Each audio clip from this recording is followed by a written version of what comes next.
Bienvenue dans Expertise en Confidence, votre podcast qui part à la rencontre de profils inspirants d'experts. Alors le padel, je sais pas, mais le sport en tout cas, oui, je suis persuadé que quand on fait du sport à un certain niveau, forcément ça nous aide à déjà avoir confiance en soi. Donc quand on prend une décision, il faut être convaincant. Donc je pense que oui, le sport déjà l'aide. Le padel, c'est vrai, tu l'as dit, c'est un sport d'équipe, c'est un sport à deux, donc faut savoir communiquer. Donc sans doute ça a dû m'aider un petit peu, je pense, dans ma vie professionnelle. Des portraits de femmes et d'hommes inattendus, avec des témoignages de parcours différents. Enfin, notre métier ne va pas changer du jour au lendemain. Maintenant, il faut avoir conscience que les outils progressent. Après, il faut le voir comme une opportunité. Je pense que ces outils, ça peut nous faire gagner du temps dans la production sur des tâches à pas forte valeur ajoutée. Par contre, notre enjeu, c'est de transformer ce temps-là sur de l'accompagnement auprès de nos clients. Un moment de partage et d'échange à retrouver chaque mois. Je pense qu'il y a peut-être deux visions. L'intelligence artificielle, on peut avoir la crainte qu'au contraire, du coup, on n'a plus le contact client parce que finalement, moi j'ai connu l'époque où le client il venait apporter ses papiers. Disponible à l'écoute sur toutes les plateformes de podcast. Nous aujourd'hui, dans les profils de collaborateurs qu'on cherche, et en tout cas dans nos collaborateurs qu'on forme et à qui on explique un petit peu la vision du cabinet et nos objectifs sur 3 à 5 ans, c'est vraiment ce discours, c'est de dire contactez vos clients, appelez-les, allez les voir, allez dans les entreprises, mais surtout gardez le lien. C'est ce qui va nous permettre d'être toujours compétents et à leur écoute. Pour un moment de confidence d'experts comptables, mais pas que. Bienvenue dans Expertise en Confidence et aujourd'hui je suis avec Alexis Salle. Vous êtes expert comptable au sein du cabinet ASB Conseil, installé dans la région toulousaine depuis 20 ans. Avec votre équipe, vous accompagnez les dirigeants avec une approche qui dépasse largement le cadre comptable classique en intégrant les enjeux fiscaux, sociaux, juridiques, digitaux de l'entreprise. Mais pas que, on en parle dans un instant.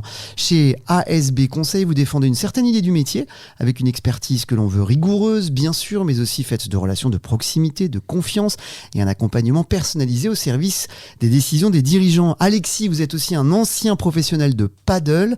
Et alors, vous avez commencé quand le paddle n'était pas encore le paddle qu'on connaît maintenant. Ancien sélectionneur de l'équipe de France de paddle également aussi. En un mot, commençant, l'expertise avec vous se veut concrète, durable, profondément tournée vers l'humain et aussi par le sport. Bonjour Alexis, est-ce que cette bio vous convient? Est-ce qu'elle vous ressemble? Oui, bonjour, merci Rida de m'inviter à ce podcast.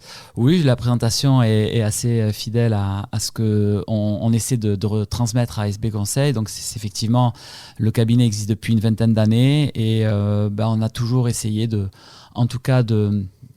au service de nos clients, mais en respectant un ADN du cabinet proche de nos salariés. Et puis effectivement, tu as parlé du sport, c'est quelque chose qui nous touche. Mon associé est également très sportif et on a maintenant depuis 3 ans 2 jeunes associés pour un petit peu dynamiser notre cabinet et qui viennent elles aussi de carrière sportive. Donc un bon résumé. L'approche de ce métier, avant de parler du sport et de la manière dont ça peut influencer votre approche du métier, comment vous êtes retrouvé à naviguer dans ces métiers du chiffre et de l'expertise comptable? Est-ce que c'était une passion pour le chiffre? Est-ce que votre environnement vous y a conduit? Comment vous êtes arrivé là? Parce qu'on arrive rarement par hasard dans les métiers du chiffre. Alors moi, c'est vrai que j'ai toujours aimé les chiffres. J'étais plutôt très bon en calcul mental. Ma maman est professeure de maths, donc je pense que j'avais des prédispositions quand même sur les chiffres. Donc voilà, j'ai toujours aimé les chiffres. Et c'est vrai qu'en première, j'ai un oncle qui est expert comptable, qui était à Chambéry. Puis je suis allé passer quelques jours avec lui. Il m'a présenté un petit peu le métier. On a fait quelques déjeuners que j'ai trouvé sympa. J'ai trouvé son métier finalement assez fun. Contrairement à l'image qu'on pouvait avoir, lui, il était tout le temps en clientèle. Donc voilà, on a passé 3-4 jours ensemble. Après, on est allé skier quelques jours à Tignes.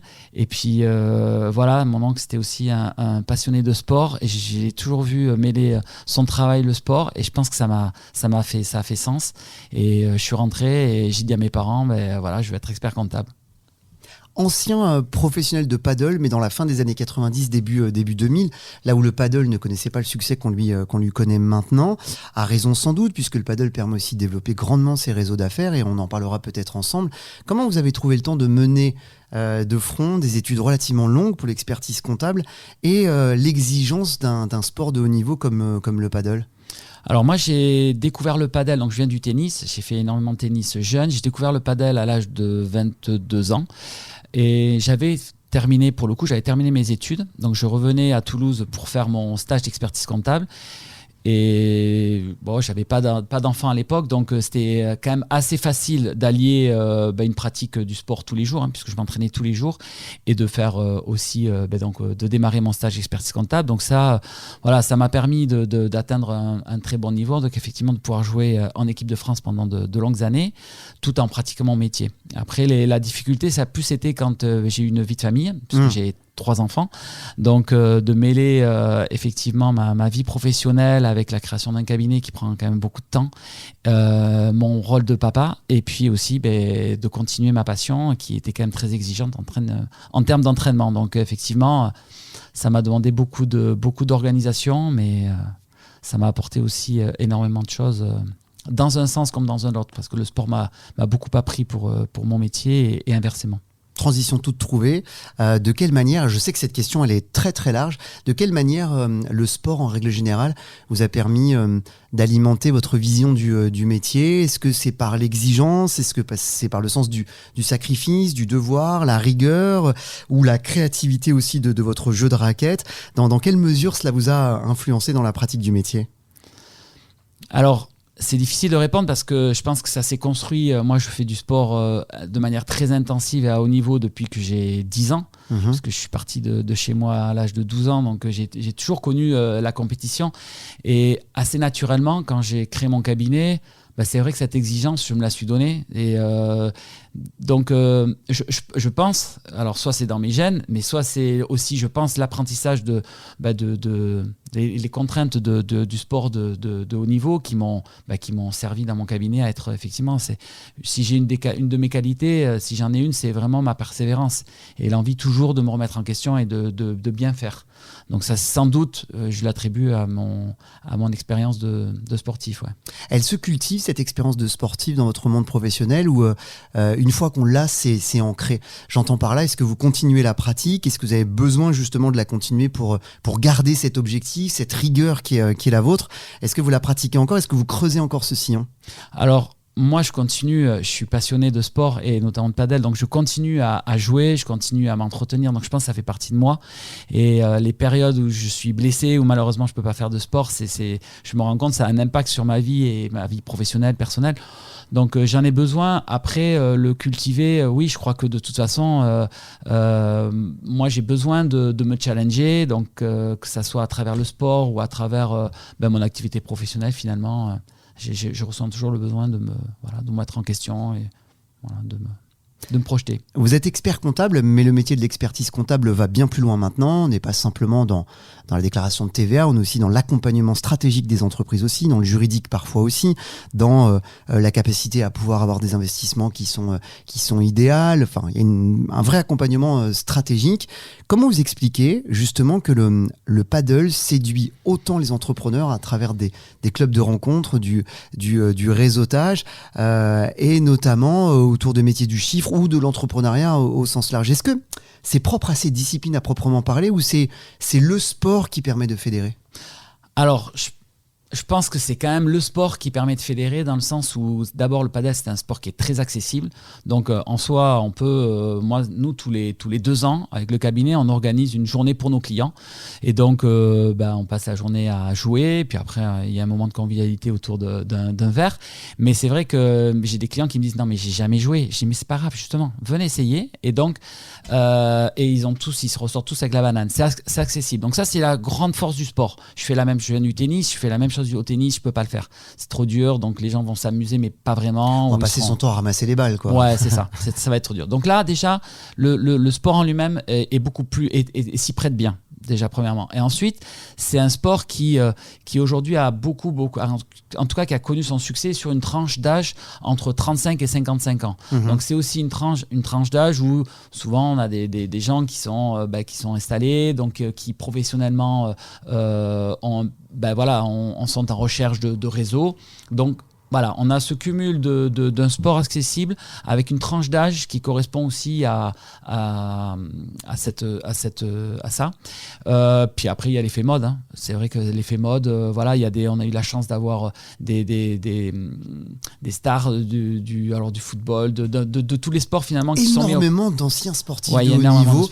Je pense aux frères Karabatic par exemple qui se sont lancés à corps perdu dans le paddle. Zidane a beaucoup joué aussi. Ouais, Zidane, il a créé des complexes de paddle avec Provence. En plus, c'est grâce à l'Espagne, parce que c'est un sport qui est culturellement en Espagne est très bien installé. Ouais. C'est ça. Donc il y a beaucoup de sportifs de très haut niveau qui sont connus. Il y a Tony Parker aussi qui a investi dans le paddle. Donc on pourra en nommer peut-être une vingtaine, Neymar. Il y a donc beaucoup de sportifs, de stars qui ont joué au paddle. Donc forcément ça a été repris un petit peu dans les réseaux et donc ça a attiré. Et puis après c'est vrai que nous en France on a eu la chance aussi que la Fédération française de tennis reprenne le paddle en 2005 et c'est vrai que ça a été aussi structurant. C'est structurant, c'est un gros paquebot. On a même si ça a pris un peu de temps, mais c'est très structurant et ça a aussi rassuré les investisseurs. Donc on a beaucoup d'investisseurs qui ont fait le pari de créer des clubs de paddle. Donc ça a fait un petit peu monter le sport en France de manière assez qualitative sur des centres quand même des beaux centres avec un petit peu le tout inclus, c'est-à-dire que on va jouer au paddle, mais aussi on vient dans un espace de loisirs avec un bar, un restaurant, des salles de fitness. Il y a même des endroits où on peut se faire soigner, où il y a des kinés. Voilà. Donc c'est une offre qui répondait bien à un besoin aujourd'hui et avec beaucoup de convivialité. Je raccroche un petit peu les wagons au métier du chiffre, petite montée au filet. C'est un sport de raquette qui est quand même en un sens assez tactique, avec ces balles qui rebondissent comme ça sur le mur pour ceux qui ne connaissent pas forcément le paddle. Est-ce que ça a favorisé la pratique du paddle, vos capacités à prendre la bonne décision au bon moment? Il faut réagir vite en équipe quand on joue en double au paddle. Est-ce que ça a permis de forger en vous un expert comptable, un accompagnant d'entreprise avec cette capacité de pouvoir prendre la bonne décision au bon moment? Vous pensez que ça a cultivé cette notion-là? Alors le padel, je sais pas, mais le sport en tout cas, oui, je suis persuadé que quand on fait du sport à un certain niveau, forcément ça nous aide à déjà avoir confiance en soi. Donc quand on prend une décision, il faut être convaincant. Donc je pense que oui, le sport déjà l'aide. Le padel, c'est vrai, tu l'as dit, c'est un sport d'équipe, c'est un sport à deux, donc faut savoir communiquer. Donc sans doute ça a dû m'aider un petit peu, je pense, dans ma vie professionnelle. L'expertise comptable aujourd'hui, au moment où on se parle, en 2026, premier trimestre 2026, qu'est-ce que vous pourriez nous dire du métier? Est-ce qu'on est entre deux? Est-ce qu'on est à la jonction? Est-ce qu'on a déjà opéré une transition? Au moment où on se parle, la facture électronique est dans tous les tuyaux, elle arrive, l'intelligence artificielle grandit de jour en jour, pour ne pas dire d'heure en heure. Sur le moment où notre conversation pourrait se retourner, on verrait qu'il y a des nouvelles technologies. Comment vous le qualifiez, ce métier, en ce moment, à l'heure actuelle et à l'instant T? Alors oui, on vit un vrai virage de la profession, ça c'est certain. Après, les choses, elles se font aussi. La facture électronique, ça fait déjà 3 ans qu'on sait que ça va arriver, donc on a le temps quand même de se structurer.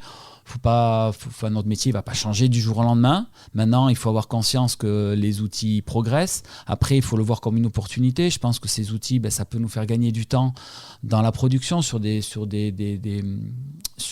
tâches à pas forte valeur ajoutée. Par contre, notre enjeu, c'est de transformer ce temps-là sur de l'accompagnement auprès de nos clients. Donc à nous de nous réinventer un petit peu et d'avoir conscience de cette opportunité qu'on a. Voilà, moi je suis assez confiant sur notre métier parce qu'en fait on se rend compte que souvent on n'a pas assez de temps avec nos clients, c'est-à-dire qu'on est pris par nos tâches un petit peu de tous les jours et nos clients finalement ils sont assez friands, je veux dire d'avoir notre accompagnement, le client il est content de pouvoir partager ses soucis avec un expert comptable. Donc je pense qu'on aura des tas d'opportunités pour être auprès de nos clients et continuer à exister et être un acteur de confiance auprès des entreprises. Oui, clairement, vous voyez ça, vous, comme une vraie opportunité. Il n'y a pas de danger. Je ne sens pas, en tout cas dans votre discours, de la peur ou quelque chose qui pourrait vous effrayer. Ah non, vraiment pas. Après, il faut par contre en avoir conscience. Donc c'est sûr qu'il va falloir se retrousser les manches, former nos équipes et ça va pas être simple. Mais honnêtement, non, ça m'inquiète pas. Ça m'inquiète pas parce que il y a des tas de choses quand moi je discute avec mes clients où finalement s'ils pouvaient nous voir un petit peu plus, s'ils pouvaient s'appuyer un petit peu plus sur nous, sur d'autres tâches, ils le feraient. Donc c'est souvent par manque de temps qu'on a du mal à accompagner comme on voudrait nos clients. Donc ce temps, on doit le récupérer, donc à nous de le mettre à profit. Donc moi, ça ne m'inquiète pas, non. Ça va permettre de renforcer aussi les rapports humains, d'être moins mécanique, moins froid dans la présentation d'un bilan comptable. Par exemple, ça prenait du temps de faire la plaquette. Là, maintenant, ça va être un peu plus rapide, aidé par des outils de mise en page, par exemple, aussi. Donc, ça va, à votre sens, renforcer nos qualités humaines au sens large du terme ? Alors ça, c'est une excellente question parce que je pense qu'il y a peut-être deux visions. L'intelligence artificielle, on peut avoir la crainte qu'au contraire, du coup, on n'a plus le contact client parce que finalement, moi, j'ai connu l'époque où le client, il venait apporter ses papiers tous les mois pour faire la TVA, pour les bulletins de paye. Bien sûr. Aujourd'hui, tout se fait derrière un écran. Donc, quelque part, l'intelligence artificielle va être un élément de plus pour nous couper du client. Sans compter qu'aujourd'hui, le client, quand il a besoin d'une information, qu'est-ce qu'il va faire ? Maintenant, avant, il nous appelait, il appelait le cabinet. Aujourd'hui, il va prendre son téléphone, il va faire l'intelligence artificielle et il pense en tout cas avoir sa réponse. Et donc peut-être qu'il va plus nous appeler. Donc ça peut nous couper à double titre du client. Donc pour nous, en tout cas, moi, ma vision, c'est le vrai enjeu, c'est justement d'avoir conscience de ça et de demander et de se rapprocher du client. Donc à nous de trouver des missions pour lesquelles on va avoir besoin de parler et de discuter avec le client. Donc ça va être, nous aujourd'hui, dans les profils de collaborateurs qu'on cherche et en tout cas dans nos collaborateurs qu'on forme et à qui on explique un petit peu la vision du cabinet et nos objectifs sur 3 à 5 ans, c'est vraiment ce discours, c'est de dire contactez vos clients, appelez-les, allez les voir, allez dans les entreprises, mais surtout gardez le lien parce que c'est ce qui va nous permettre d'être toujours compétents et à leur écoute. Comment vous faites pour rester en phase avec votre époque, puisque le métier n'était pas le même que quand vous l'avez commencé, sans faire injure à votre âge, on doit avoir le même sans doute d'ailleurs aussi. Est-ce que c'est par la formation ou est-ce que c'est par le recrutement ? Je crois avoir, dans cette question, il y a quelques éléments de réponse déjà. Ouais, c'est un peu les deux. Nous, effectivement, moi j'ai pas connu le bulletin de salaire où on écrivait, qu'on le faisait au papier, mais ça s'est joué à un an près. D'accord, ouais. Donc effectivement, je viens de ça date. Nous, le choix qu'on a fait au cabinet, c'est il y a 3 ans, c'est d'associer 3 jeunes femmes qui étaient des salariés au cabinet depuis un certain nombre d'années, pour justement nous redonner de l'oxygène, pour pouvoir nous se détacher du temps, lâcher un peu de production pour justement réfléchir à tous ces enjeux stratégiques. Donc déjà, c'est nous, ça a été la première chose, c'est on a bien conscience que moi j'ai 52 ans, après 20 ans de vraiment d'un gros travail, on n'a pas forcément l'énergie qu'on avait quand on avait 30 ans. Donc on se renforce, on associe des jeunes. Je trouve que en tout cas nous, c'est quelque chose qui marche très bien. Et déjà, ça c'est la première chose, pour se donner du temps, pour réfléchir, pour se former, assister à des conférences. Et aujourd'hui, il y a plein de webinaires, il y a plein de choses. L'ordre est très actif sur le sujet, donc on a vraiment beaucoup de sources d'informations. Ça, c'est la première chose. Donc, c'est de se donner le temps. Et après, effectivement, c'est dans notre recrutement aujourd'hui de recruter un peu différemment. Donc, soit des profils un petit peu geek, ou en tout cas avec une appétence pour les outils, pour tout ce qui est outils technologiques. Et peut-être dans les profils aussi, puisque c'est ce que je venais de dire juste avant, c'est vraiment d'avoir des profils aussi de personnes qui ont le contact client encore plus important qu'avant. Je trouve que là, c'est vraiment notre enjeu, c'est d'avoir des collaborateurs qui comprennent l'importance de garder le lien avec le client, de savoir de ce dont il a besoin, d'être un peu inventif et pas se cantonner à nos missions traditionnelles juridiques, sociales et comptables. Vous qui êtes en prise avec le marché des ressources humaines et du recrutement, on est en train d'en parler. Comment vous la sentez, cette jeune génération ?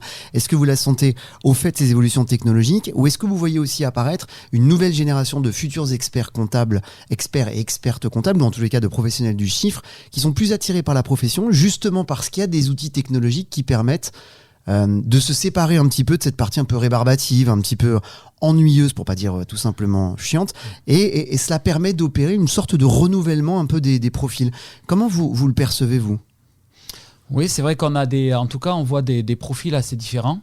C'est vrai que on en a parlé au début de l'interview, mais sur de profils de comptables avec un petit peu ce stéréotype du comptable avec son 3 pièces et ses lunettes. Là. Je crois que ça c'est fini. On a des jeunes qui sont quand même qui viennent de bords très différents. On a des parcours aussi différents scolaires. Donc on voit des gens qui démarrent pas forcément par la compta et qui viennent ensuite dans un second temps. Donc oui, je pense que ça évolue, et pour les raisons que tu tu as évoqué sur le fait d'utiliser un petit peu les outils. Donc, soit des gens qui ont beaucoup d'appétence pour ça, plus qu'avant, puisqu'on n'avait pas nécessairement besoin de maîtriser l'outil informatique pour être expert comptable. Donc là, on voit des gens avec ce profil et d'autres, pour le coup, qui ont des idées, parce que finalement, ce métier, il est assez ouvert aujourd'hui. Dans notre offre de service, c'est beaucoup plus ouvert que quand j'ai commencé il y a 20 ans où en fait on faisait de la compta, de la TVA et des bulletins de paye, c'est tout. Ouais, c'est ça. Est-ce que justement dans ce métier du comptable du futur ou de la comptable du futur, est-ce qu'on ne devrait pas aussi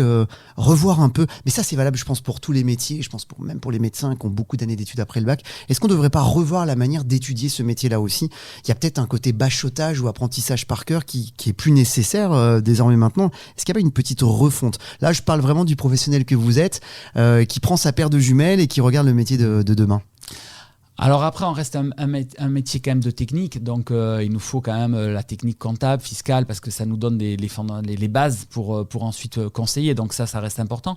Après, sans doute, en tout cas, au sein de nos études, un peu plus d'ouverture d'esprit sur peut-être d'autres métiers périphériques, c'est-à-dire vraiment, en tout cas, nous, au cabinet, moi, ce que j'ai essayé de m'appliquer, c'est de me dire, voilà, je suis chef d'entreprise, comment je peux aider mes clients dans tous ces sujets, finalement, dans tout.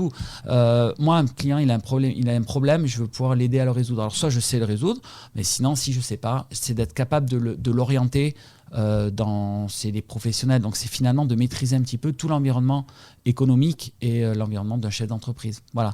Donc, c'est peut-être ça aussi qui est important pour la nouvelle génération, c'est de vraiment s'ouvrir et ne pas avoir peur d'ouvrir certaines portes qui nous dépassent un peu, qui dépassent le cadre de la compta et tel qu'on l'a toujours vécu, quoi. Si je résume, en fait, c'est qu'il faut aiguiser sa curiosité en un sens, quoi. Il faut continuer peut-être plus qu'avant encore parce que le métier est moins dans des rails comme ça. Ouais, c'est ça. Ouais, complètement. Ouais. Je pense qu'il faut qu'on prenne la place un petit peu, qu'on prenne cette place-là et qu'on puisse vraiment être des accompagnants du chef d'entreprise. Encore plus que ça a toujours été le cas, hein. On a toujours eu cette vocation et cette envie, mais je pense que là c'est vraiment ça devient vraiment indispensable, ouais. L'entretien file, on arrive presque à sa fin déjà. Alors, on passe toujours un bon moment quand on a plein de choses à se raconter. La dernière question et la conclusion, c'est pareil, c'est de la projection, mais on fait plus appel à de la superstition. J'aime bien la poser. Elle est simple et compliquée. Est-ce que vous avez un chiffre porte-bonheur ou un chiffre qui vous parle ? Et si oui, pourquoi ? Est-ce que vous pouvez nous expliquer l'histoire autour de ce chiffre ? Et s'il n'y en a pas, pourquoi ? Parce que c'est toujours surprenant quand on est dans un métier du chiffre de ne pas avoir un chiffre. Je me dis toujours qu'un peintre a une couleur qu'il aime maîtriser. Soulage, c'est le noir, par exemple, et qu'il arrive à décliner. Et vous, alors Alexis ? Bon, alors moi, c'est le 7. Hein. Mais bon, voilà, c'est le 7. C'est un 7, c'est jeu du tennis. Hein. Ouais. Donc, pour gagner un match, il faut gagner 2 sets. Donc, moi, c'est le 7. Ça, c'est évident. Bon, ma femme est née le 7 aussi. Ah. Donc, il y a des signes. Mais voilà, non, là, il n'y a pas... C'est le 7. Et vous faites des choses en conséquence avec le 7 ou pas ? 7 collaborateurs, 7 jours dans la semaine ? Non, je ne suis pas allé jusque-là. Non, ça ne va pas jusque-là. Non. Une explication. Merci Alexis, donc ça veut dire que si on veut vous croiser au cabinet bien sûr, et puis sur un terrain de paddle aussi, ici dans la région toulousaine, on vous trouve à jouer. Je crois que vous avez des champions aussi, comme Bastien Blanquet aussi, qui fait partie de vos connaissances. Alors c'est plus qu'une connaissance, ouais. Bastien, je l'accompagne depuis qu'il est rentré sur des terrains de paddle, donc aujourd'hui j'ai été son partenaire, j'ai été son sélectionneur en équipe de France, parce que quand j'étais sélectionneur en équipe de France, et maintenant je suis son manager. Donc effectivement Bastien, voilà, c'est quelqu'un dont je suis très proche et qui réussit une belle carrière et voilà.